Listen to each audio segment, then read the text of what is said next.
The Berenstain Bears Meet Santa Bear by Stan and Jan Berenstain. Special music's in the air, and Santa's at the mall. What do the little bears make of it all? It was just 2 days after Thanksgiving, and the sights and sounds of Christmas could be seen and heard all over Bear Country. "It seems to me," said Mama Bear as the Bear family arrived at the Bear Country Mall, "that the Christmas season starts earlier every year." "Yes, isn't it great?" said Papa Bear, admiring the mall decorations. "I'm not so sure," sighed Mama. "I'm concerned about Brother and Sister Bear. Too much excitement isn't good for cubs." "No need to be concerned," said Papa. "Brother and sister are good little cubs. I'm sure they will be calm and sensible about the whole thing." But if Papa had looked at brother and sister at that moment, he wouldn't have been so sure. They were passing the big new toy store, and brother and sister didn't look the least bit calm and sensible. They had just come from watching Saturday morning television, and there had been lots of commercials for the new Christmas toys. Sister had wanted them all. A bear hug teddy that hugged you back when you squeezed it, a ride-on pink pony, a clown-faced mobile kit, and giggly goo, a strange substance that you could make into all sorts of funny shapes. There had been some things that had excited Brother, too, especially a remote-control robot that could stand on its head, and a dinosaur molding kit. And there they were, right in the toy store window, plus lots more. Sister was so excited she was practically jumping up and down. And when Brother read a sign saying Santa Bear was coming to the mall to meet all his cub friends, she got even more excited. "Santa Bear," she cried. "Oh, Mama, may I come meet Santa Bear? Please, may I, please?" "In good time," said Mama, sighing again. "Calm and sensible, eh?" she said, looking at Papa. Sister Bear could hardly wait to start her Christmas list. She needed a little help from Brother with the hard words, but she didn't need any help thinking up things she wanted for Christmas. Over the next few days, the sights and sounds of Christmas became stronger and stronger, and Sister's list grew longer and longer. After a while, it sounded like this: "Dear Santa Bear, this is my Christmas list. Bear hug teddy, happy pink pony, clown mobile, giggly goo, a red ball, bubble pipe, gumball machine, dollhouse furniture, new doll clothes, electric toy washing machine, comb and brush set, birthstone ring, pink mittens, storybooks, coloring books, crayons, paints, paint pad clay, bunny puppet, froggy puppet, teddy cart, bike, pogo stick, roller skates, tiddlywinks, puzzles." "You know," warned Brother, "if your list is too long, Santa Bear might think you're greedy and not bring you anything." Sister hadn't thought of that. Santa Bear has a lot of cubs besides you to think about, all the cubs in the world. She hadn't thought of that either. As she looked at her long list, she began to get a little nervous. "Have you ever met Santa Bear?" she asked Brother. "Sure," answered Brother, who was finishing up his list, which was very short. "A couple of years ago. He asked if I'd been good. Then I told him what I wanted for Christmas and gave him my list. And that was that. It was fun." Brother's list looked like this: "Dear Santa Bear, for Christmas I would like a robot that can stand on its head and a dinosaur molding set, and some surprises. Thank you, Brother Bear." Now Sister was really nervous. She thought of all the times she hadn't been exactly good. The time she and Brother had gotten into a fight and shouted at each other. The time Mama's best lamp had gotten broken and they had told a big lie. And the time they let their room get so messy that Mama had threatened to throw away all their toys.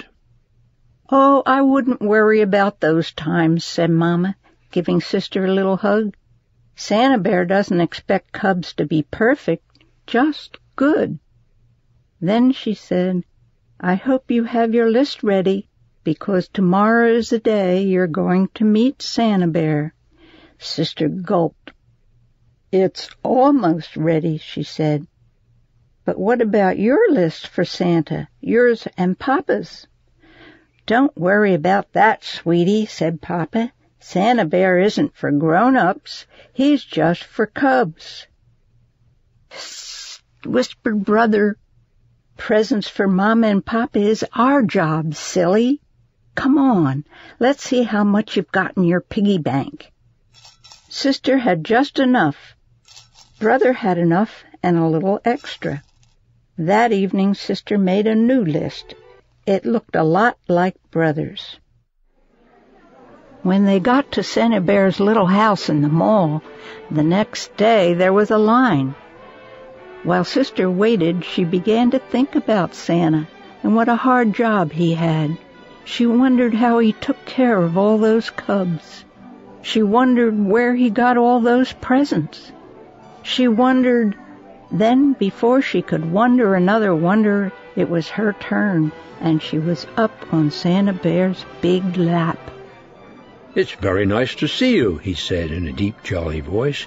Now tell me, my dear, have you been good this year? Well, said Sister, taking a deep breath, I haven't been perfect, but I have been good. Then she told him what she wanted for Christmas and gave him her list.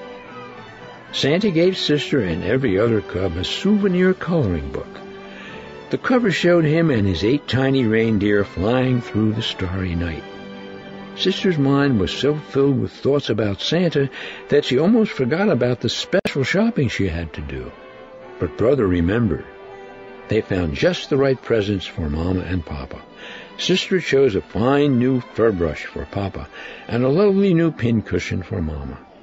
Brother bought Mama a box of her favorite breakfast tea, and for Papa a handy pocket calculator.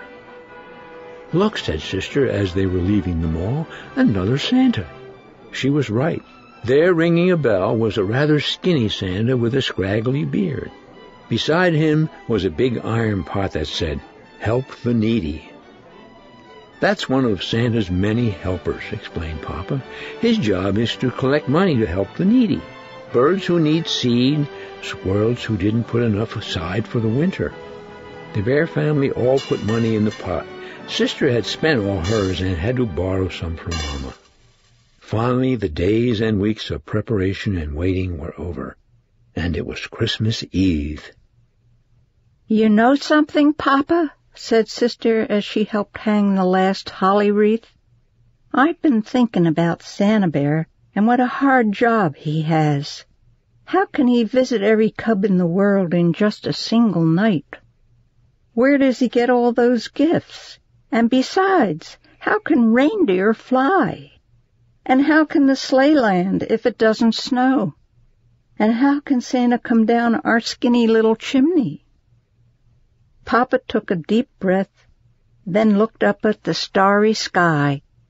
I guess the answer, my dear, is that Christmas is such a special time that very special, almost magical things can happen. And the most magical thing of all is Santa Bear. I'd say he has the best job in the whole world, because the joy of giving is what Christmas is all about.